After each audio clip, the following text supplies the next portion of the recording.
we favor tight zoom lenses. I still favor them.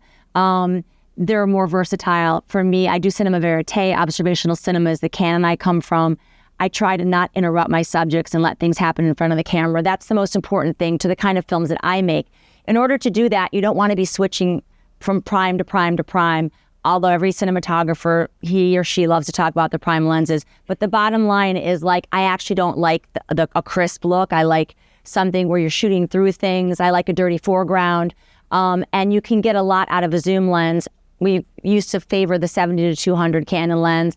On my new film, Folktales, we used a safari lens because the kids were so shy. Every time they saw us, they would freeze. So we had to hide behind things. And anyway, my point is that, there's a great benefit to doing tight shooting. Also expressions, micro expressions on people's faces, feelings of humiliation, of hurt, of sadness, little tiny things that flash across a face that only the human eye and a zoom lens can capture. But my editor noticed sort of early on in Not Seedy, my longtime editor, was our first film, and she was like, I don't know. She kept saying, I don't know where I am. She's Israeli. She'd be like, I just don't know where I am. I don't know. What is this room? Where do they live? How do they live?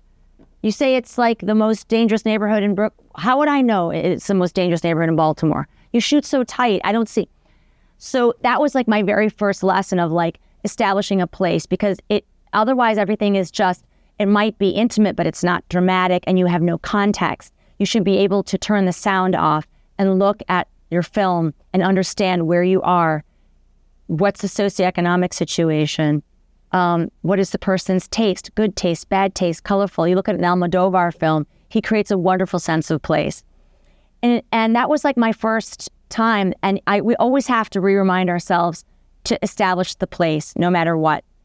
And also, what happens to a place when your character populates the frame, which changes the way we think about a place.